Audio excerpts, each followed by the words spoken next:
Hi, my name is Janelle Brown. I'm programs manager here at The Broad.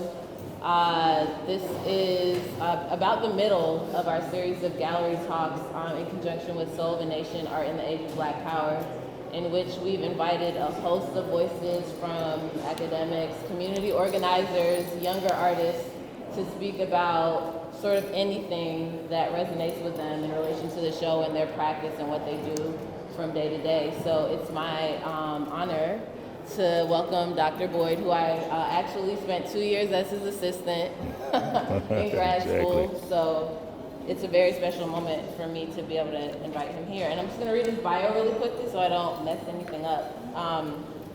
Dr. Todd Boyd, AKA Notorious PhD, is the Catherine and Frank Price Endowed Chair for the Study of Race and Popular Culture and Professor of Cinema and Media Studies at USC, School of Cinematic Arts. A media commentator, author, producer, consultant, and scholar, Dr. Boyd is an intellectual and creative force who transcends boundaries and defies conventional categorization. In the immediate aftermath of the 1992 LA riots, Dr. Boyd arrived at USC and began developing a new field of study centered around hip-hop culture.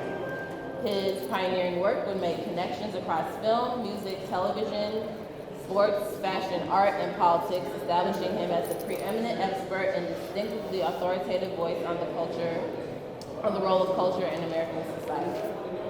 Dr. Boyd is especially well known for appearing as a commentator in numerous documentaries, including 20 Feet from Stardom.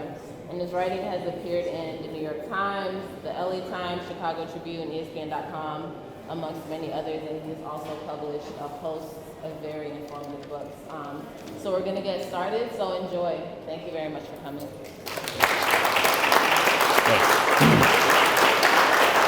Thank you. First of all, thank you for coming out. I'm sure there's a million and one things you could be doing more enjoyable than listening to me, so I appreciate your presence. Of course, this is an exhibit that occupies several rooms in the museum, and a lot of the pieces that I'm going to refer to, some of them are in this room, some are in some of the other rooms. So perhaps after I'm finished, if you are interested, you can sort of make your way around and check out some of these specific pieces. When Janelle first asked me to do this, we began talking about the exhibit, which I think is fascinating if you haven't had the opportunity to see it. And what I'd like to do is talk about some pieces specifically, but particularly provide like a cultural context for the era that's being covered in this exhibit, making connections across culture, connecting the art pieces with especially music, but also the sort of culture at large from that particular time. Some of the things that I was inspired by as I've made my way through the exhibit now multiple times, reminded me of a lot of changes that was going on, not just in art, as we see represented in Soul of a Nation, but in film and literature and music, socially, politically, across the board. And so it's my desire to sort of put a context around how some of these pieces that make up this artistic exhibit fit into a larger equation about a sort of change in the culture. And so to begin with, there are three different pieces in this exhibit, none of which are in this room. Three different pieces in this exhibit that make reference to the artist, author, cultural figure, Leroy Jones, AKA Amiri Baraka, all right? There is a Daryl Cowherd piece, a portrait of Amiri Baraka, Bob Thompson piece, Leroy Jones and his family, and there's also a book, Leroy Jones and a photographer by the name of Fundy. And so I began thinking about and looking at those three pieces on their own, Leroy Jones and sort of his importance to the era, and especially his importance to my own work, and that is his incredible book, Blues People.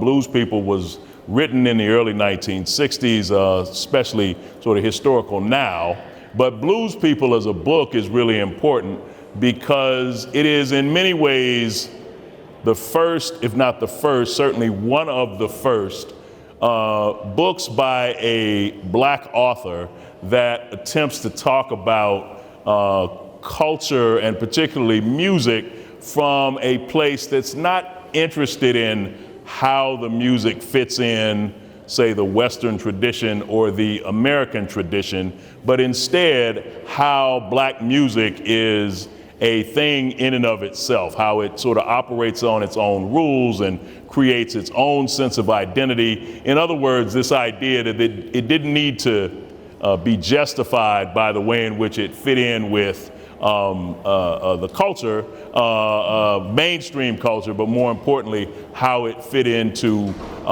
its own paradigm. And so in thinking about Leroy Jones, I mentioned his name change. He moves from the Village, being associated with the Beats, sort of white hipsters, to Harlem, which is symbolically very important. He later moves back to Newark. His name changes from a very sort of conventional black name of his generation, Leroy Jones. He goes from Leroy Jones to Amiri Baraka. The name change, I think, is really interesting because this is also the era that would become famous for one Cassius Clay changing his name to Muhammad Ali, and the controversy that ensued around what would appear to be a very simple thing, an individual wanting to choose how they would be identified as opposed to being identified by the way they had been named from, say, an older generation.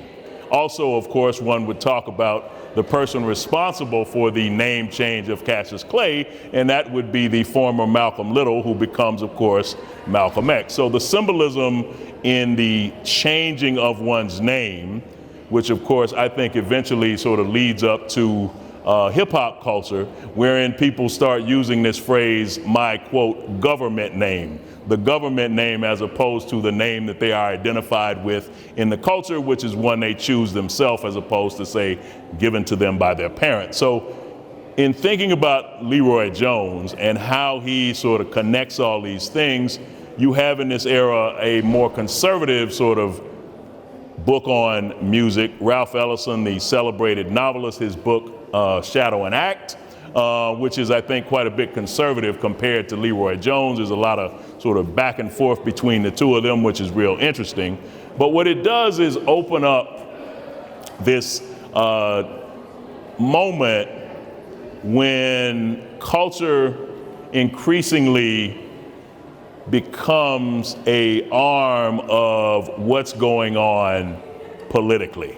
And as the 60s goes forward, as you sort of move forward in the 60s, I think with each passing year, the politics become more pertinent, and the people creating culture, the people creating art, are inclined to create something that is much more political in substance. And I think in pointing that out, I am reminded of another piece in the exhibit, Barclay Hendricks, called What's Going On, which refers to, of course, the classic Marvin Gaye album, What's Going On. And particularly, if you've ever listened to the opening of the album, this is really meaningful to me. The very first bit of information on the album, when the single What's Going On, which of course is hugely popular, when it comes on, if you know the song, you notice there's like a lot of chatter at the beginning.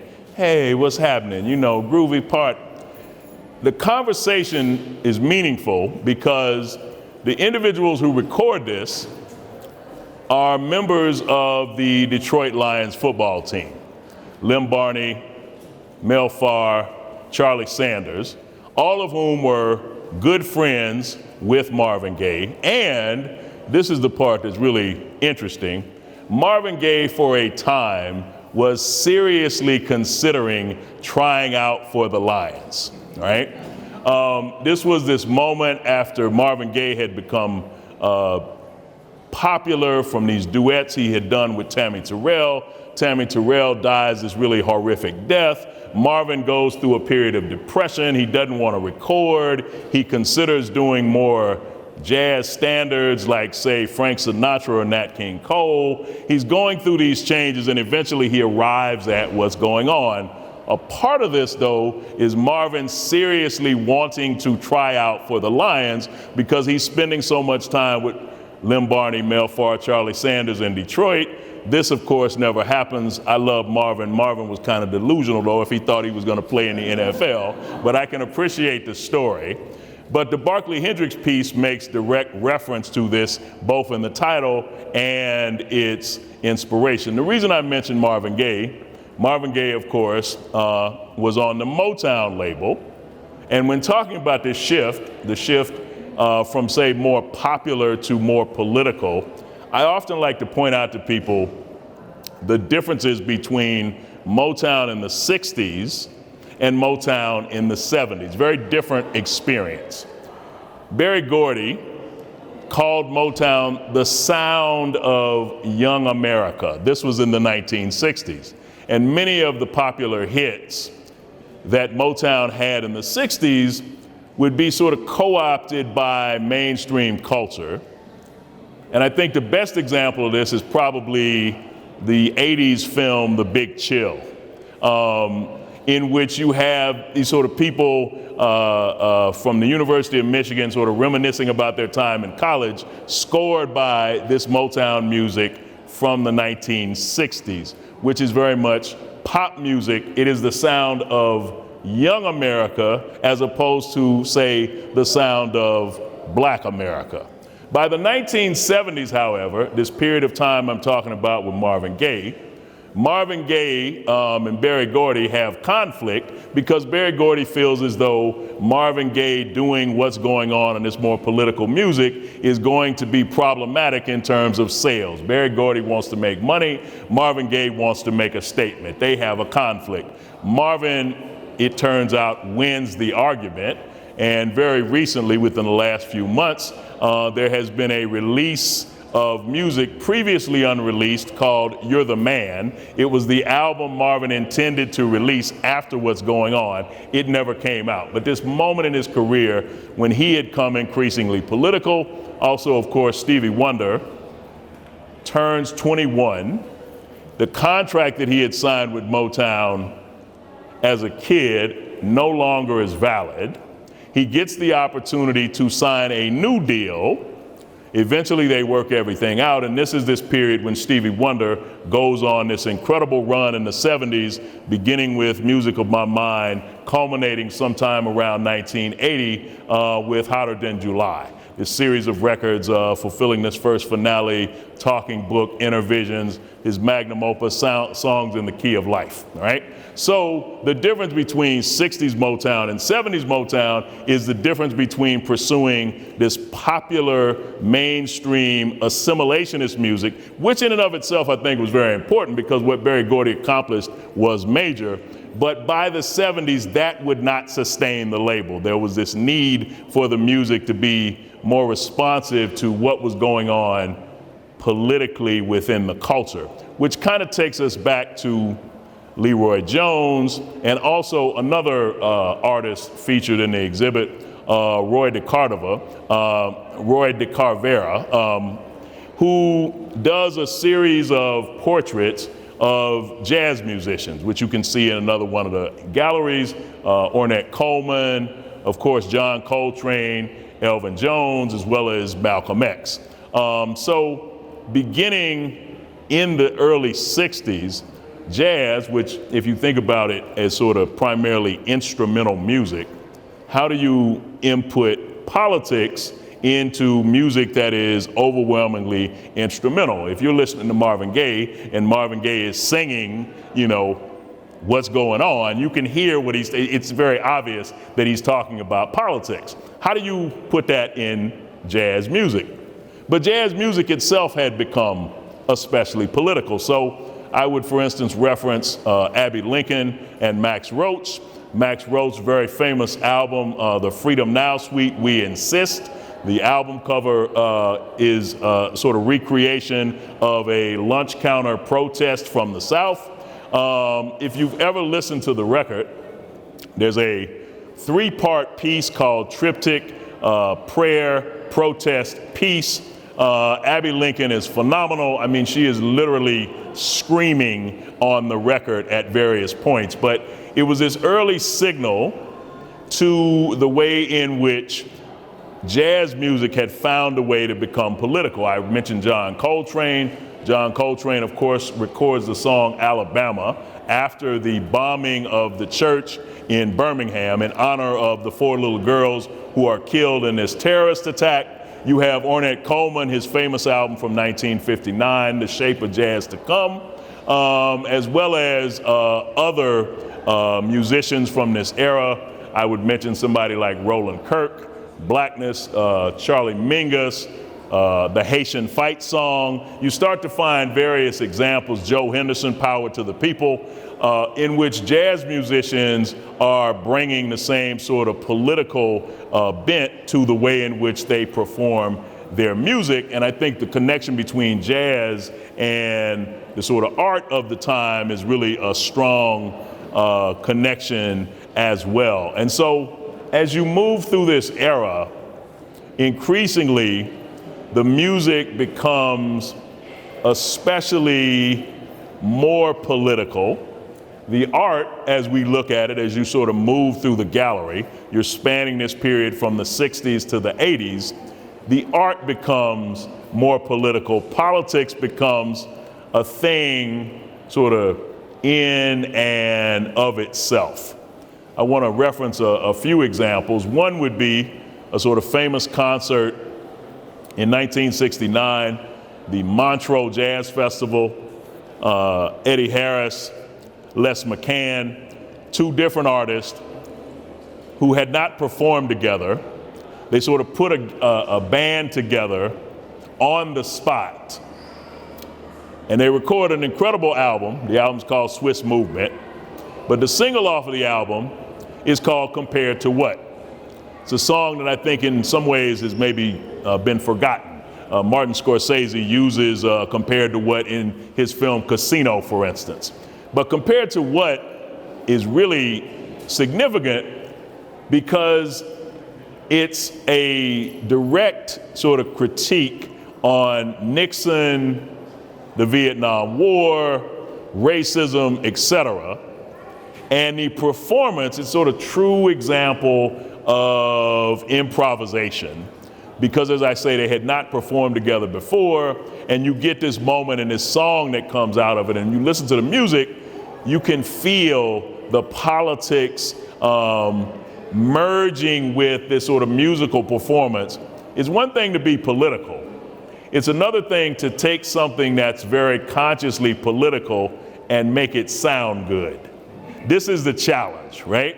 Because you could be political and abstract and dissonant, and a lot of times I think politically speaking, there's this desire that if people appreciate it, if there's any sense of pleasure, there's something wrong with it, right? But when you can take something that's consciously political and at the same time it sounds good, people can pat their feet to it and bob their head to it. There's something I think special about such an example. And so Les McCann, Eddie Harris, Swiss Movement, but particularly Compared to What, which also reminds me of, I mentioned Stevie Wonder. Stevie Wonder in the 1970s, of course, does a song called You Haven't Done Nothing. You Haven't Done Nothing is directly pointed at Richard Nixon, right?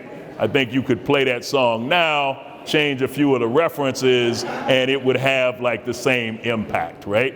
So again, this move from popular to political, but this way in which certain individuals are able to make it pleasurable as well as conscious raising at the same time.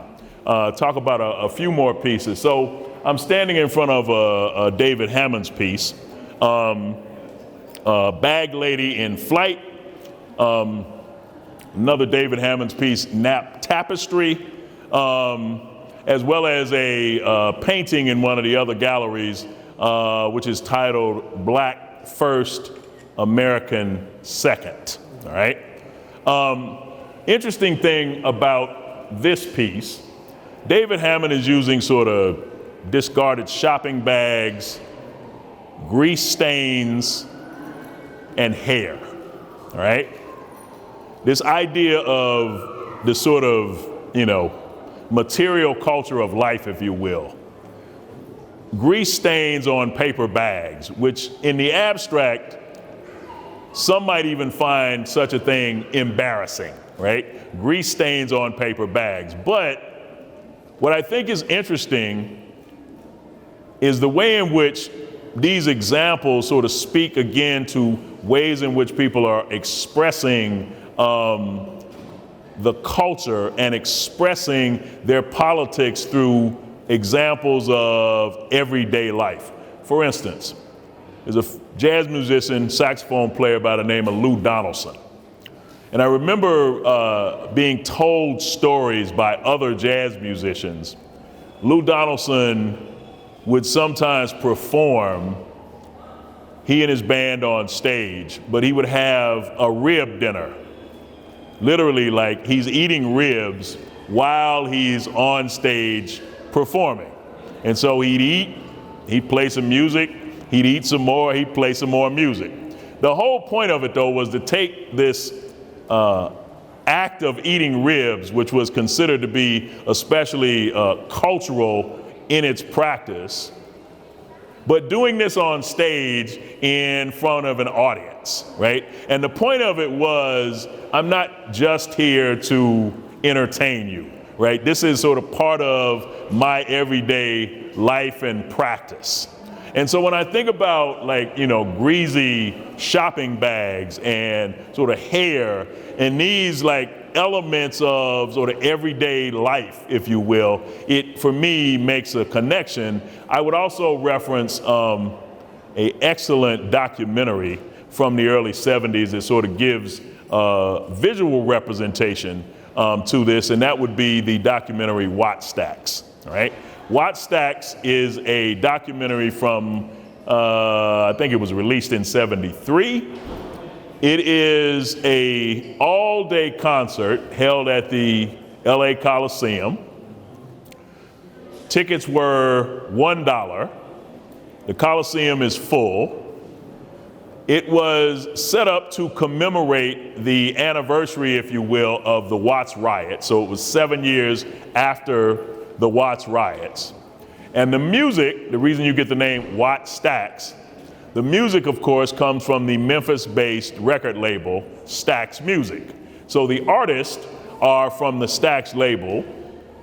The performance is in LA, and the documentary also includes segments wherein Richard Pryor, who happened to be signed to Stax Records at that moment, Richard Pryor does commentary in between musical performances, but there are also interviews people in soul food restaurants, beauty shops, barber shops. All of these things are part of the overall documentary experience. It's pretty easy to find at this point, but I think if you look at Watt Stacks, people often ask me if you had sort of a document to demonstrate Black life in the early 70s, I always point them to Watt Stacks. I've had documentary producers call me and they say, we need footage of how people were sort of living their life in the early 70s, and I immediately point them to Watt Stacks. Watt Stacks, the documentary, has not broken me off for all these people I've sent in their direction, but I've been doing it for years. The idea is that Watt Stacks, when you look at a documentary from that era, it's impossible to literally go back, but I think the documentary does a really impressive job of sort of documenting the day in the life of what were everyday ordinary people. These aren't necessarily celebrities, not at all. They are everyday ordinary people who go out to this event to listen to this music in conjunction with remembering the riots 7 years later. And so this sort of everyday quality, Nap Tapestry, which is a piece over in the far corner, again, you're dealing with hair, with braids, the sort of elements of life that individuals are being able to turn into something artistic, be it in music, through documentary, or here in art. A few more pieces I want to reference. And in particular, the piece I want to point you in the direction of is called The Liberation of Aunt Jemima, all right? I said that correct, I think. The Liberation of Aunt Jemima. This image of Aunt Jemima, which of course is this inherently sort of historical, stereotypical image. But Betty Saar turns Aunt Jemima into a revolutionary, right? Aunt Jemima has a gun. She has a political consciousness. In some ways, it's like a Nat Turner type figure for a modern era. I also would reference the era of blaxploitation films in the early 70s, in which there are also some examples. I would point out the film The Spook Who Sat by the Door, which is another example of something that on the surface looks to be stereotypical, but ultimately is very political. And I think what I will close on in tying all this together is the work of the great musical artist Curtis Mayfield. And the reason I mention Curtis Mayfield is because a lot of people may know Curtis Mayfield from the Superfly soundtrack. And increasingly, they might not even know that because they've now made some bogus version that they call a remake of Superfly from a year or so ago. But the original Superfly back in the early 70s. But if you reduce Curtis Mayfield to the Superfly soundtrack, you are missing out. There is a hole in your bucket, all right? What's interesting about Curtis Mayfield, yes. Mayfield in the early 60s and his group, The Impressions, the music they're doing in the 60s, early on, is very much influenced by gospel music. For instance, Sidney Poitier in Lilies of the Field, the film that he wins the Academy Award for, he sings Amen, which Curtis and the Impressions also do in their early work. But if you follow Curtis Mayfield throughout the 60s, it's as though his music represents this transition from Dr. King to Malcolm X, from civil rights to Black Power. So by the late 60s, he's doing songs like We're a Winner, right? Which is very much tied to King and King's movement. But a lot of radio stations thought We're a Winner was too inflammatory. They wouldn't play it, right? But when you get to the early 70s, and this is an album, we were playing it earlier in the gallery, there's a Curtis Mayfield live album, Curtis Mayfield live at a club called The Bitter End, all right? Excellent live record, one of the best live records, I think, in existence. To listen to Curtis Mayfield live at The Bitter End, you get a political protest, you get a concert, you get some comedy, you get this sort of all-encompassing experience. Curtis Mayfield has become increasingly political in his music. It's as though he's having a sort of sermon and a consciousness-raising session operating through his music. And to hear this record, because it's live, it feels that much more immediate, even though we're many years removed from it. And I mention Curtis Mayfield, as I say, because it allows us to sort of chart this transition from civil rights to Black Power, which I think is what the pieces I've mentioned and the Soul of a Nation exhibit as a whole does for us. It allows us to look at a sort of transition from one set of ideas, one set of politics, to something very different. The art grows out of that which is more political, more radical, more conscious, more militant. The art we have in each of these galleries is sort of representative of this shift, and the music and films and such that I've mentioned provide, I think, an interesting context as you go around to sort of connect how these things all fit together. Thank you.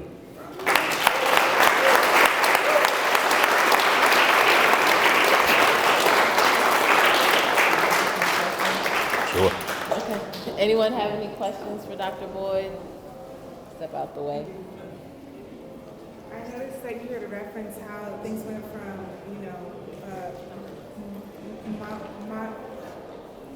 Martin Luther King's, civil rights to Malcolm X's Malcolm X's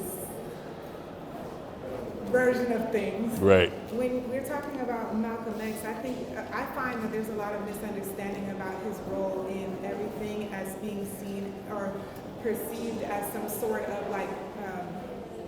criminal in all of this. And I was just wondering how would you interpret the positive aspects of what he did in terms of how the soul of a nation does move from civil rights to radicalism, or what have you, what they call it. Right. If that question makes any sense. Right. I think if you think of, say, Martin Luther King and the civil rights movement, the culture associated with those individuals in that movement tends to be religious. All right. I would reference the recent documentary Amazing Grace, Aretha Franklin performing Amazing Grace, which is her father, of course, was very close friends with Martin Luther King. I think, though, when you talk about culture outside of religion, Malcolm X becomes symbolic of someone, I would say, asking a different set of questions, right? Posing a different set of questions and providing a different set of answers. The art in this exhibit, and I would say culturally speaking, comes from that impetus. Malcolm influences what becomes the Black Panther Party and Angela Davis. I mean, so there's a cultural shift, and there was always this importance on connecting art and culture that grew out of the more radical elements of Black political thought in the 60s going forward. There was this conscious effort to link politics and culture. So your art was supposed to be conscious and political. Your art was supposed to represent your politics. So I think in that there's numerous references we could point to of Malcolm X and how people treated Malcolm X symbolically, what he meant in terms of inspiring people to ask and pose these questions differently than what were being posed otherwise. And I think the key is, so many times people want to sort of reduce Blackness to one experience. And something I've always been very adamant about is Black culture is massive, and there's a lot of different opinions within the culture. There may be arguments, there may be contradictions. It's important for me to point out Malcolm X and Martin Luther King are very different. They had different ideas, they had different aims, right? There may be places where they overlap, there's a lot of places where they're different. And so in the same way, the culture that comes from one of those segments is going to be different than the culture that comes from the other segment. So I think it's important in showing that Black culture is not monolithic. It's not one thing. It's always been multifaceted, and that's what makes it so rich. Thank you. Time for one more. So, in maybe 50 years from now, what do you think people look back on this era and think is like our radical movement? Not Kanye at the White House.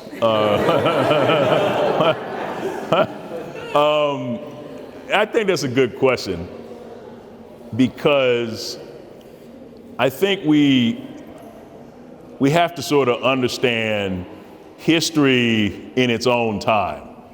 What I mean by that is we can look back at what happened 50 years ago, but we're 50 years forward. So we don't need the same things to happen now that happened 50 years ago, because hopefully there's been some forward movement, right?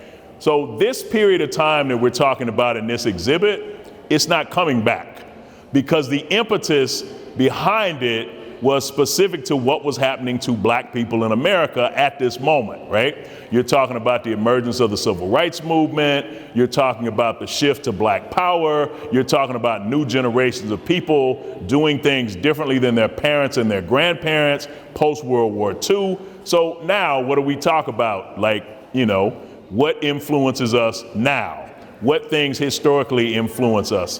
When I think about that, it's hard to know what we'll be talking about in 50 years because a lot of things that seem really relevant in the moment may not stand the test of time, right? And so in an era when you have a really popular film like Black Panther, right? I think about the fact that the Black Panthers I knew were the ones who went to the state capitol in Sacramento armed and who inspired fear in the hearts and minds of many, J. Edgar Hoover on down, right? They didn't have a huge multi-billion-dollar global film, and that film has yet to be made. We have a film about a comic book about fictional characters. Well, that speaks to how times have changed, right? And so I think it's really hard to know what people will be talking about in 50 years because a lot of things that seem relevant now, particularly in the age of social media, there's a new story every day, right? Today, people are talking about Beyonce and Jay-Z at the Warriors game and the Warriors owner, one of the owners who put hands on Kyle Lowry last night, right? It's two stories that came out of last night's finals game. Tomorrow, certainly by Saturday, everybody will have forgotten about that because it's almost as though we have something new every day in this era of social media when there's this 24-hour turnover and things go from new to old really quick. So I have a hard time being able to really answer that because I think in time, those things that like are substantive sort of went out. There's a whole lot of things from the 60s, 70s, and 80s we've forgotten about. But maybe in that moment they seemed really important. Over time, everything kind of gets sorted out. So it will be interesting to see in 50 years what of the moment sort of stands that test of time. Thank you. Thank you.